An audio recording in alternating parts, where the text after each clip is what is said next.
One of the ongoing public policy debates that's been around for decades now, and which seems to just be getting more and more acrimonious, a public policy debate where there's just been little agreement between the opposing sides, is this idea of equity versus equality. Most people have probably heard of the equity versus equality debate, of the equal outcome versus equal opportunity debate. For those unfamiliar with the structure of it, it's essentially a question of should the goal of our public policy be, at least in certain areas, should the goal of public policy be to generate just equal opportunities for all people, or should it be to try to generate equal outcomes for all people? And so when we say in all areas or in certain areas, we just need to provide equal opportunity and then let people do with it what they want. To provide equal opportunity is generally referred to as equality, and to provide more of an equal outcome, where some people may get additional assistance, for example, so that they can achieve the same outcome as someone else, that's generally referred to as equity. If you search the internet and you look for definition of equity or equity versus equality, those sorts of things, you often will see a picture, and it'll have two different panels to the picture. And it'll have three children of three different sizes, a pretty short kid and a medium-sized kid and a very tall child. And they're looking over a wall or they're looking over a fence to try to see what's on the other side. And so there will be a picture, and it's labeled equality. And the tallest child is able to see over the fence at the people flying the kites or playing with their dogs or whatever's on the other side of the fence or the wall. The tallest child can see over. The middle and the shortest child cannot. And they say, well, this is equality. There's equal of opportunity. Each child is allowed to go to the park. They're allowed to walk up to the wall or to the fence and do whatever is within their own power to see what's on the other side. So they each have an equal opportunity. That's equality. Then there'll be a picture beside it labeled equity. And what it will show is the shortest person is standing on a tall ladder or a tall bucket so that now he is the exact same height as the tallest person. The medium child is now standing on a medium-sized block or a medium-sized bucket so that he's the same height as the tallest person. And beyond just each having the same opportunity to go to the park, walk up to the wall and try to look over it, someone has assisted them with a policy that says we don't just want to provide equal opportunity, but we want to provide an equal outcome. Why should the shortest child not be able to see over the wall just because genetically or age-wise he's not as tall as the tallest child?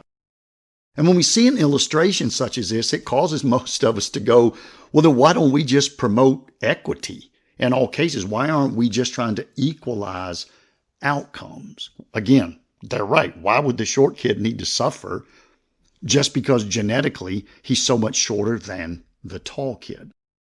And the truth is, if you pick certain areas within the public policy, political, economic debate, there is an area where everyone says that area, this area, we should strive for equity. We should strive for equal outcome where we assist those in need, though their opportunity may be the same as their neighbors.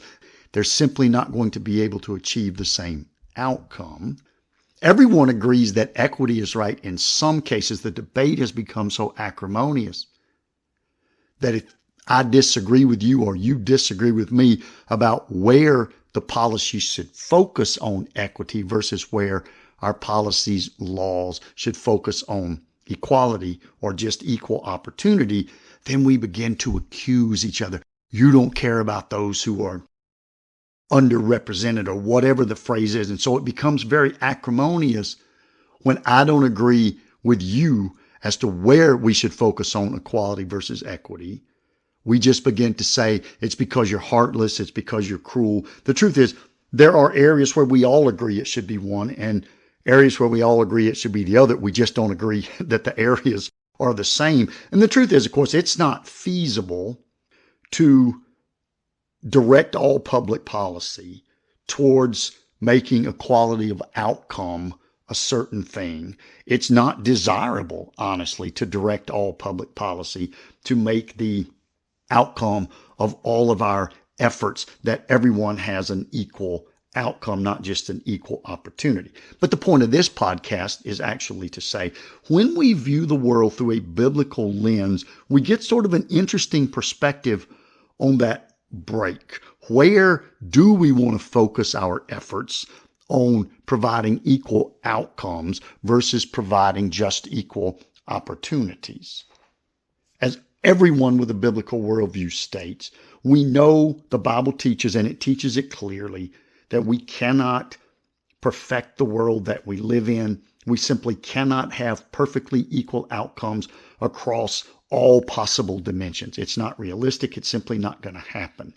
So the first thing those of us with a biblical worldview would say is we cannot direct all public policy towards the equity of guaranteeing and assuring equal outcomes across all people everywhere. That's an unrealistic goal that would cost more money than the entire world could generate in 1,000 years. But as importantly, I think, when we look at the world through a biblical lens, it directs us which areas of our life are important to try to promote equal outcomes. And those areas that those of us with a biblical worldview see as the most important to promote equal outcomes are not usually the same as the areas of those who have a more worldly view as opposed to a biblical worldview. In fact, folks in the world, folks in America, politicians and other people, they are obsessed with money. They're obsessed with financial metrics, and they seem convinced that money's the most important, maybe the only important thing that matters. And so when we listen to politicians or when we listen to self-righteous entertainers or whoever else it is, everything seems to be focused on our laws and our tax policy, and everything is focused on money, money, money, income, income, income, wealth, wealth, wealth. The Bible cautions us, of course, money isn't the most important thing in life. We don't need to obsess or focus about only money. That includes us personally. That includes our politicians. Now, of course, there should be equal opportunity for folks to earn an income. That's not always been the case in this country. That's certainly not been the case in most countries and most cultures down through history. There's been a certain class, an elitist class, that had opportunities to generate income and wealth that the common people simply never had.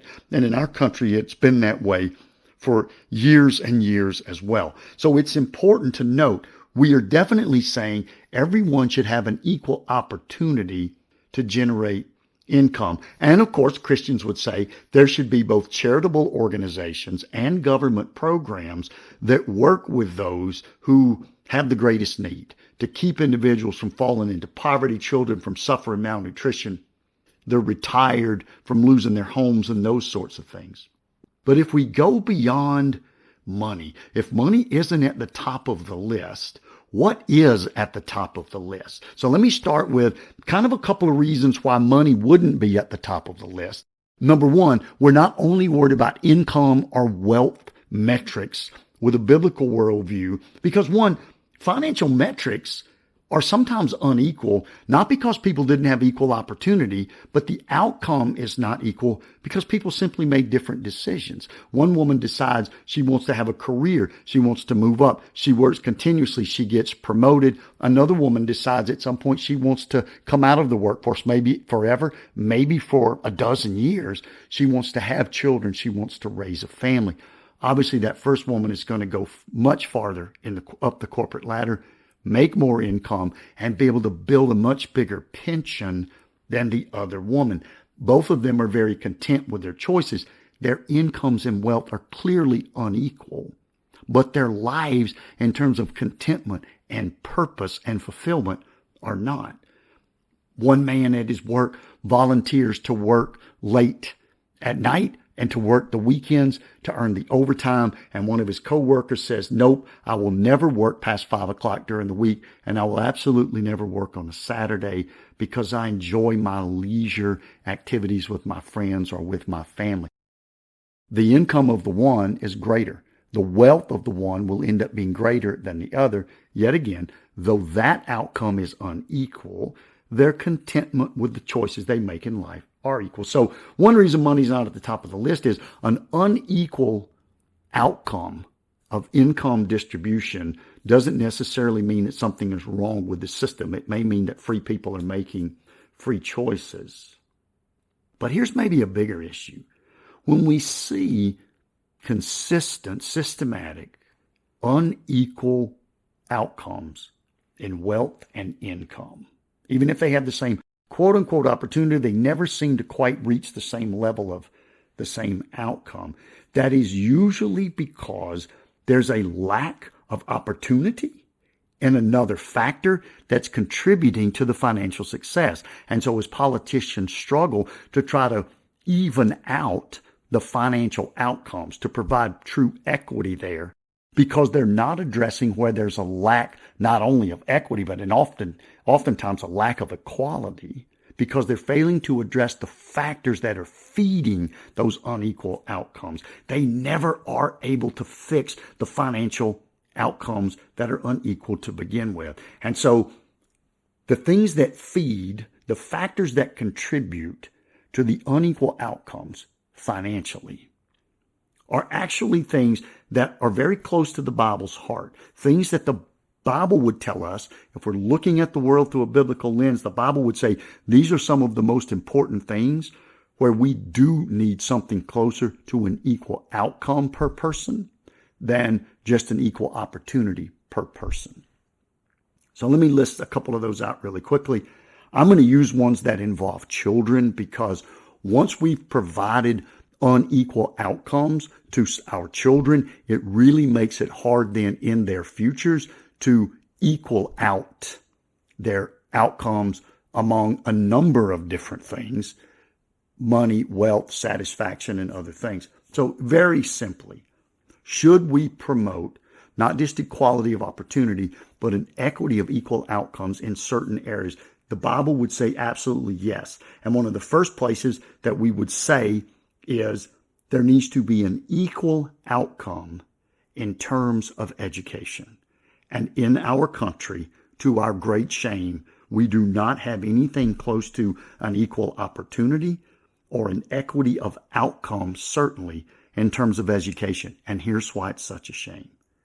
If in wealthy areas, in the areas where the politicians live, in the areas where the celebrities and the entertainers live, if the schools were not providing an equal outcome of the quality of education, the issue would be fixed. The system would be fixed. If politicians don't like, if entertainers don't like, if business executives don't like the schools in their areas, they either work aggressively to have those schools fixed, or they simply pull their children from those schools and send them to private schools. For so many individuals, for so many parents and so many children, there is not an equal outcome in terms of the quality of education that the child has been provided. And there is no change. They cannot move to another school district. They cannot afford to send their child to a private school like our presidents do and our business CEOs do and the famous actors and actresses do. And again, it's a shame on America that for those who have wealth and means, we allow them to change the educational outcome for their children. And for those who do not, we force them to suffer in underperforming schools. If we do not have equal educational outcomes, if there's not a true equity in terms of the outcomes we provide to our children, then we are destining some of those children to a much more difficult career and life than we should. There's an unequal outcome in our society in terms of children being raised in two-parent families, and there simply is no match. There is no way to overcome in a child's life if they do not have the same outcome, the same opportunity, of being raised in a two-parent family. And I simply cannot provide that through public policy after the fact in any way. So public policies should be consciously enacted that will promote the stability of two-parent families so that each child has an equal outcome of being raised in a two-parent family. If there are current policies which are harming the stability of the two-parent family, those policies must be addressed and or eliminated, and done so immediately, because children raised in two-parent families almost cannot fall under the poverty level in our country. The overwhelming majority of children living under the poverty level in the U.S. are living in single-parent households. Children living in two-parent households enjoy significant and lifelong advantages. We can put after-the-fact policies in place to try to equal out college graduation rates, to try to equal out income, to try to equal out career advancement. But children who have been given a subpar education and who have not had the benefit of a two-parent family will never be able to catch those who have. And a third one, I would say, there is not an equal outcome. There's not equity in terms of children being able to live in low crime communities. And I've got the same issue here I do with the others.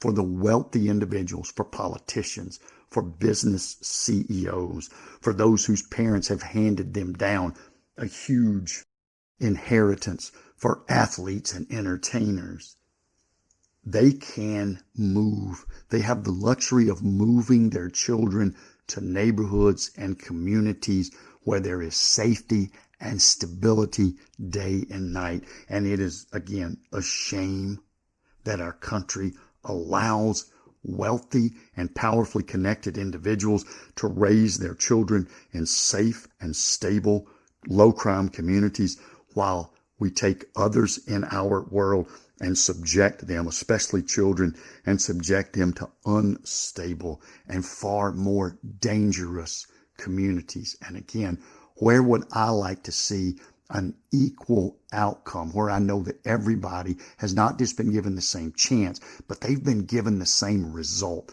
I would like to see it in terms of the education we provide to our children, whether they come from connected families or not.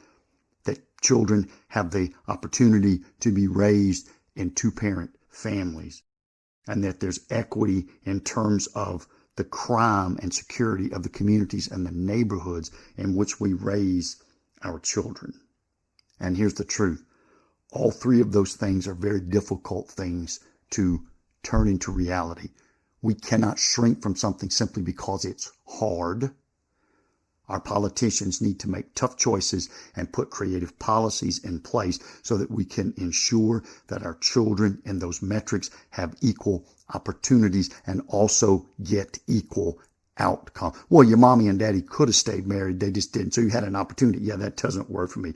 Well, if you had gone to this other school in this other section of town, you could have gotten it. You had an opportunity to move there. Well, really, the parents didn't have an opportunity to move into that neighborhood. They couldn't afford the home. I don't need equal opportunity. I need equal outcomes in terms of education, in terms of two-parent families, and in terms of the safety and stability of the communities in which we raise our children. And here's the truth. If you provide equity, equal outcome across those metrics, then the other indicators where so many of my friends are concerned about an equal outcome, post-secondary education, physical health, mental health, income, wealth, every one of those things improve as we improve the metrics on these other ones. And so if you have a biblical worldview, those are the sorts of areas where you would like to see an equity of outcome. And in the other areas, with the equity of outcome in those dimensions provided, you'd be much more comfortable having only an equality of opportunity, because you would see a lot of that balance itself out. Thanks so much for listening. Until next time, this is Andy.